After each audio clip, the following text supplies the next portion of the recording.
pessoal, tudo bem? Como vão todos? Espero que estejam todos bem. Bom, estão prontos então para mais uma correção aqui de uma questão de concurso, de provas e concursos, na verdade. Essa daqui também atendendo já alguns pedidos que já me fizeram para que eu trouxesse para nós aqui então questões da EFON, Esse daqui da prova então de 2017, caso algum de vocês aí tenham acesso, queiram baixar a prova, essa é a numeração das questões, então é referente ao caderno amarelo, a prova amarela, e nós vamos então começar corrigindo a questão de número 8, uma prova bem legal, acho que vocês vão gostar, nós vamos aproveitar também para fazer uma revisão de um assunto que costuma aparecer bastante em prova, que são as relative clauses, Vamos ler então, vamos lá, começa aqui com um texto, e com algumas lacunas para que a gente complete, Então olha só.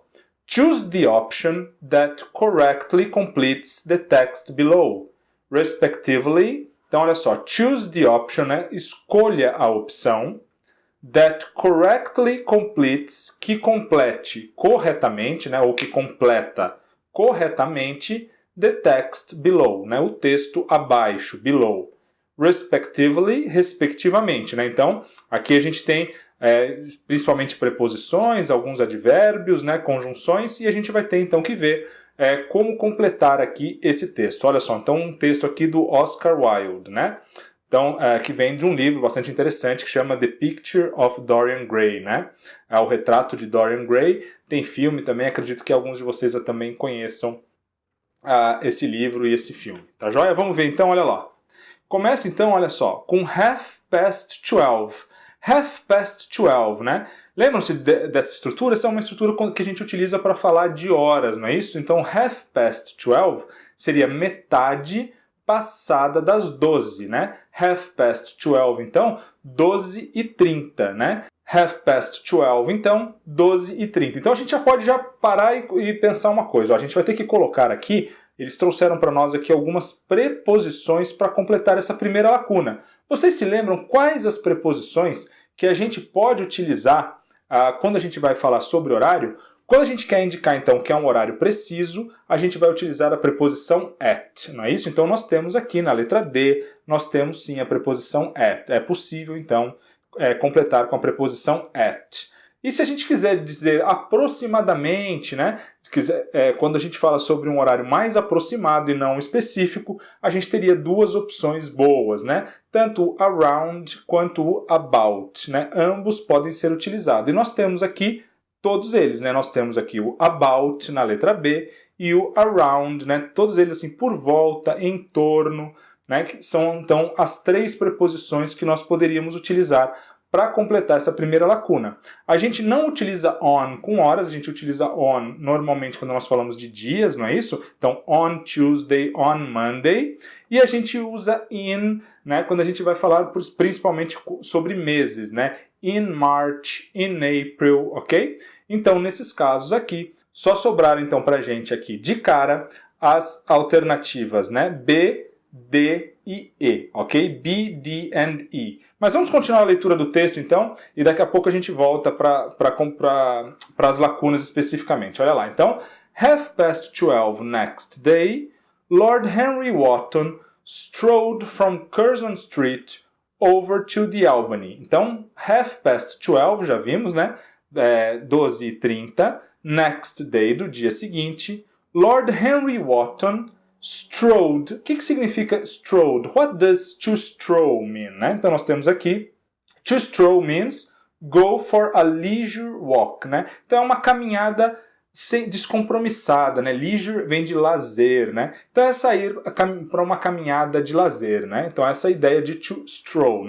Então olha só, 12:30 next day, Lord Henry Wotton strode from Curzon Street. Então caminhou a rua Curzon, over to the Albany, até a Albany, ok? Over to the Albany, to call on his uncle. O que significa to call on? Aqui a gente tem um phrasal verb, Call on significa order or request to undertake a particular activity. Então, pedir, request, pedir ou ordenar que ele faça, que é uma atividade particular. Então, ele foi até a casa do tio dele, aqui, to call on his uncle, né? Então ele foi até Albany, na casa do tio dele, para pedir um favor, né? Para pedir então que o tio dele faça alguma coisa, ok? To call on his uncle. Lord Fermor, né? Então Lord Fermor é o tio dele, né? His uncle. A genial, if somewhat rough-mannered old bachelor. Então aqui, pessoal, cuidado, né? Então eu tenho postado no Facebook para vocês diversas listas aí de falsos cognatos e genial é um deles, né? O que é que significa genial? Genial significa easygoing, friendly, né? Uma pessoa que é amigável, tranquila, gente boa, né? Isso que significa genial. Então cuidado para não confundir com genius, né? Que seria gênio, né? Então genial, na verdade, então é essa ideia de uma pessoa amigável, uma pessoa fácil, ok? Easygoing, tranquila, alright? Então aqui nós temos a genial, if somewhat rough-mannered old bachelor.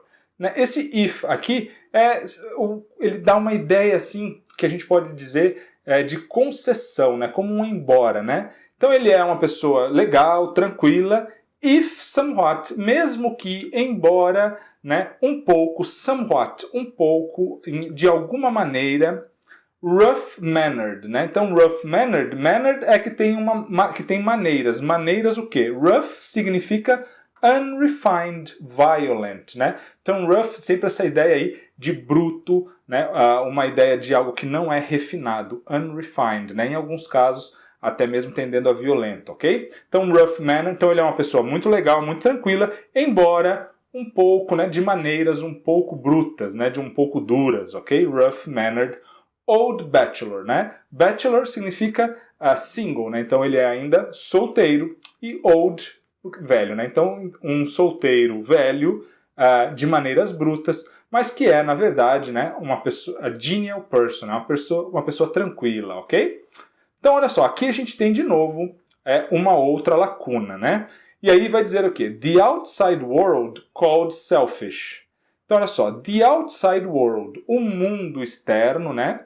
The outside world, o mundo exterior, called selfish, né? Chamou de selfish. Selfish significa egoísta. Então, olha só, ele está falando sobre o tio dele ainda, né? Então, esse tio dele é uma pessoa tranquila, embora de maneiras meio brutas, que o mundo chama de egoísta. Olha só, que o mundo chama de egoísta. Perceberam aqui que nós temos aquilo que a gente chama em português de oração subordinada, né? A quem o mundo chama de egoísta, né? O mundo chama o tio dele de egoísta. E nós já vamos então ver como é que nós podemos completar aqui essa lacuna, tá joia? Então, depois nós temos mais uma lacuna, e aí vem it derived no particular benefit from him. Então, olha só, from him. Him a gente utiliza para substituir pessoas no masculino, não é isso? Então, a gente está falando aqui do tio. Então, it derived. Quem é esse it? Né? Esse it aqui, nós veremos, está se referindo ao mundo exterior, the outside world. Né? Então, the outside world, derived, né? No sentido de derivar, mas no sentido de obter, né? Derived no particular benefit from him. Então, não obtinha qualquer benefício dele, né? No particular benefit, né? Nenhum benefício em particular dele, do tio aqui, do narrador, ok? Então esse it aqui também se referindo ao the outside world e o him se referindo ao tio, né? The old bachelor. But, aqui então, nós temos mais uma lacuna. Was considered generous by society. Então, quem é que era considerado generous pela sociedade, by society? As he fed the people who amused him. Então, as he fed. Então, fed é o passado do verbo to feed, que é alimentar. Então, olha só, essa pessoa, né, no caso a gente está falando obviamente do tio, era considerada generosa pela sociedade. As, aqui dando a ideia de causa, né, como, já que he fed the people, ele alimentava, né, ele alimentou as pessoas who amused him. Who amused him. To amuse é divertir, entreter. Então, olha só, embora o mundo externo não conseguisse nenhum benefício desse tio, né, as pessoas, né, que ele alimentava gostavam e consideravam ele muito generoso, e essas pessoas essas pessoas da sociedade eram aquelas que o divertiam, que o entretinham, ok? Então esse é o nosso texto, e a gente pode então agora, já com uma ideia mais clara, partir direto para as lacunas, né? Então, como eu disse para vocês, olha lá, o que importa para nós é ver que na primeira a gente só poderia ter o about, at ou around, certo? Então ficaram só as letras B, D e E. Para a gente continuar trabalhando, on e in não cabem nessa primeira lacuna, tá joia? Bom, então a gente já sabe que a primeira lacuna como é que está preenchida. E aqui, olha só, nessa segunda lacuna, lembra que nós vamos introduzir aqui uma cláusula, né, a relative clause, que vai acrescentar informação sobre o tio, né? Ele estava falando do tio, e veja que ele colocou inclusive entre vírgulas, né? Isso é uma característica muito forte, né, das línguas, que aquilo que vem entre vírgulas costuma dar uma ideia de explicação, né, de acrescentar informações. Então, olha só, como é que a gente trabalha, pessoal, aqui com as relative clauses? Vamos ver juntos aqui, olha lá. Então, olha só, relative clauses. A gente usa o who e o that quando a gente está falando sobre pessoas. A gente, na verdade, vai utilizar o who e o that para substituir o sujeito, que pode ser he, she ou they, ok? Então, qual é a ideia aqui? Quando nós temos, então, duas frases que tem, nesse caso aqui, o mesmo sujeito. Olha só. A burglar is a person. Então, um ladrão é uma pessoa. A burglar is a person. He steals things. Então, a burglar steals things. Rouba coisas, né? Então percebam que a gente tem o mesmo sujeito nessas duas frases, né? A burglar e he aqui estão se referindo à mesma pessoa. Então, se eu quiser juntar essas frases, né, se eu quiser que uma delas apenas acrescente informação à outra, eu posso fazer isso substituindo então o sujeito, né, o he, she ou o they, no caso aqui a gente tem o he, por um who ou pelo that, tá? Tanto faz, indiferentemente. O who é um pouco mais formal, né, porque fica bem claro que nós estamos falando de pessoas, e o that é mais informal, mas ambos estão corretos. Então a gente poderia juntar dizendo a burglar is a person who steals things, né? Então vejam que isso é bem aquilo que a gente chama de oração subordinada em português, né? Olha só, um ladrão é uma pessoa que rouba coisas, né? Que rouba coisas. Who steals things, né? Em português seria uma oração subordinada, adjetiva, restritiva, né? Porque não tem vírgulas. Mas isso aqui não importa para nós agora, né? Não vamos entrar no português. Mas o importante é a gente perceber o quê? Que esse who aqui está fazendo referência ao mesmo sujeito da oração principal. A burglar is a person who steals things, né? Então a gente tinha lá o he, que era o sujeito, e agora a gente tem o who substituindo o sujeito quando a gente junta essas frases. Poderia também ter usado o that, e nesse caso seria o that que estaria substituindo ali o sujeito, ok? A burglar is a person that steals things, tá joia? Então assim que a gente utiliza as relative clauses quando as duas orações têm o mesmo sujeito. Mas e quando a gente quiser juntar duas orações que têm o mesmo objeto? Então agora não é mais o sujeito que é o mesmo, e sim o objeto. Nesse caso a gente pode usar o who e o that do mesmo modo, sem problema, e a gente também pode usar o whom, ok? O whom, que é uma expressão muito formal no inglês. Pouco se ouve as pessoas no dia a dia utilizando essa expressão, mas ela por isso mesmo é bastante pedida em provas, então é importante a gente ter fazer uma revisãozinha aqui de um dos usos do whom, que é esse caso aqui. Então nesse caso, olha só, vamos utilizar a mesma frase que tem no texto, né? A gente tem lá, my uncle is an old bachelor. Então meu tio é um solteiro, né? Um solteiro velho, an old bachelor. The outside world called him selfish. O mundo externo o chamou, né? Called him, chamou ele de egoísta. The outside world called him selfish. Então, olha só, aqui a gente não tem o mesmo sujeito. O sujeito da primeira frase é o my uncle. E o da segunda frase é the outside world, né? Então a gente tem dois sujeitos diferentes. Mas perceba aqui que o him da segunda frase tem o mesmo referente que o sujeito da primeira. Então, se eu quiser juntar essa frase na primeira, a gente simplesmente vai substituir aqui, então, o objeto, que é him, e vamos, então, utilizar o whom, o who ou o that, né? Como é que ficaria, então? My uncle is an old bachelor, whom the outside world called selfish. Whom the outside world called selfish. Importante, então, nesse caso aqui, o whom, ele só pode ser utilizado para substituir um objeto, ok? Nunca o sujeito da oração. Já o who e o that podem ser utilizados tanto quando for sujeito, quanto quando for objeto, ok? Não tem problema. Então, eu trouxe aqui o that também, não teria problema nenhum substituir por that, assim como não teria problema nenhum substituir também pelo who. A gente pode usar, nesse caso aqui, tanto o whom, quanto o who, quanto o that. Nesse caso, então, para substituir um objeto. Perceba que no primeiro caso lá do slide anterior, a gente estava substituindo um sujeito. Aí não pode usar o whom de jeito nenhum. Quando é um objeto, aí pode usar o whom também, tá joia? Então aqui com essa revisãozinha, a gente vem aqui então para a nossa segunda lacuna, né? Então a gente tem aqui, olha só, the outside world called selfish. A gente tinha aqui o about, né? Não sei por que ficou apagado aqui, peço desculpas. Aqui diz where. Aqui where traria uma ideia de uma cláusula de lugar, né?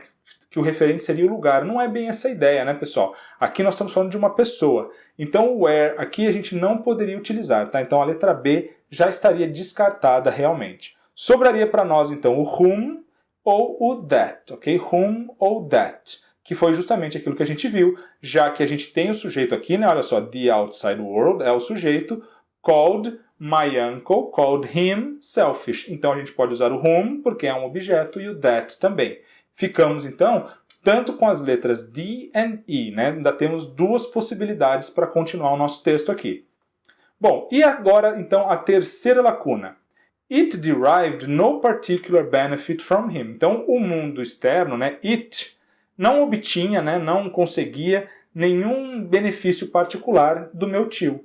Olha só, vocês acham que o fato do mundo chamá-lo, né, do mundo externo, das pessoas que não conheciam bem, vamos chamar assim, chamar o tio de egoísta, qual é a relação de ideia semântica entre essa frase aqui, essa oração, e essa daqui que diz que isso ocorria, né?